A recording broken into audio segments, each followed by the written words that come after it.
Oke, Assalamualaikum warahmatullahi wabarakatuh. Jadi di sini saya akan menjelaskan tentang panduan cara mengerjakan LKPD yang akan adik-adik kerjakan pada hari ini, yaitu tentang jaringan epitel dan juga jaringan ikat. Nah, kita langsung saja. Jadi seperti biasa, di bagian pojok sebelah kiri, itu adik-adik bisa mengisi nama kelompok dan juga anggota kelompok berupa nama dan juga nomor absen. Kemudian kita turun ke bawah, itu ada identitas. Nah, di identitas ini ada yang namanya kompetensi dasar, kompetensi inti, dan juga tujuan pembelajaran pada hari ini. Nah, silakan dibaca. Kemudian kita ke petunjuk pengerjaan.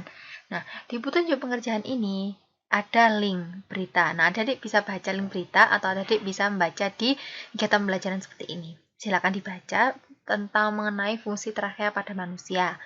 Nah, setelah kita baca, dari seperti biasa, silakan bergabung dengan kelompoknya. Kalau sudah bergabung, silakan membuat rumusan masalah dari berita. Nah, rumusan masalah ini kemudian adik-adik jawab di kolom di bawahnya. Jadi setelah membuat rumusan masalah, adik-adik juga menjawab rumusan masalah tersebut. Nah, kita turun ke segmen yang namanya fenomena. Di sini ada sebuah fenomena, silakan dibaca tentang pengalaman karena berjalan-jalan di kota pada hari Minggu. Nah, kemudian kita ke diskusi. Diskusi ini pertanyaannya, mengapa karena batuk ketika menghirup asap motor? Nah, jaringan apa yang berperan dalam menghalau benda asing masuk dalam tubuh? Kaitkan jawaban kalian dengan struktur jaringan epitel pada trachea. Nah, silakan jawaban kalian ini akan merujuk pada yang namanya jaringan epitel di trachea. Silakan dianalisis jaringan epitel pada trachea itu jaringannya seperti apa? Kenapa kok dia itu bisa batuk karena ketika ada debu masuk seperti itu? Nah, kita ke bawah, ada tabel. Nah, tabel ini silakan diisi tentang jaringan epitel.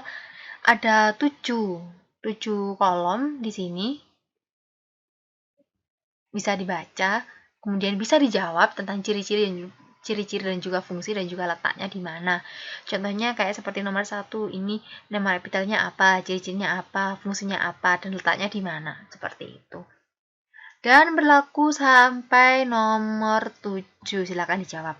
Nah, kemudian kita ke nomor 3. Nomor 3 ada jaringan ikat longgar. Silakan merincikan struktur dan fungsi dari jaringan ikat longgar. Seperti itu. Nah, kita ke bawah lagi nomor 4 ada tentang jaringan ikat padat dan juga ikat padat teratur dan juga ikat padat tidak teratur. Nah, evaluasilah struktur dari jaringan ikat padat teratur dan juga jaringan ikat padat tidak teratur. Silakan mencari contohnya juga. Lanjut ke nomor 5. Kalau nomor 5 merupakan, adik silakan cari perbedaan ketiga jenis tulang, yaitu tulang hialin, elastis, dan juga fibrosa. Silakan dicari dan juga berikan pula letaknya. Kalau bisa dalam bentuk tabel nggak apa-apa, lebih efektif. Seperti itu. Kemudian kita ke soal terakhir. Soal terakhir itu merupakan soal tentang soal tentang tulang keras. Nah, di tulang keras itu ada yang namanya sistem Havertz. Nah, silakan adik-adik jelaskan dan juga gambarkan sistem Havertz ini bagaimana. Seperti itu.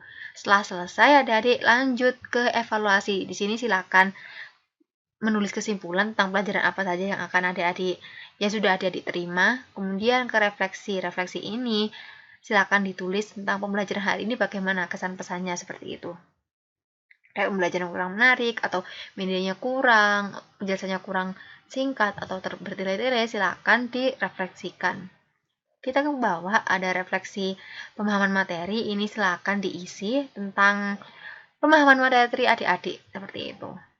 Benda penghargaan, di sini bisa kalian tulis nilai yang ingin kalian dapatkan seperti itu. Kemudian ada tabel tentang pengalaman belajar, ini silakan dicentang ya dan juga tidak. Terserah mau pilih yang mana. Kalau ada merasa ada literasi BTP silakan tulis ya, kalau tidak ada silakan tulis tidak, seperti itu. Oke, saya rasa sudah cukup. Kalau ada yang ditanyakan silakan ditanyakan. Terima kasih. Wassalamualaikum warahmatullahi wabarakatuh.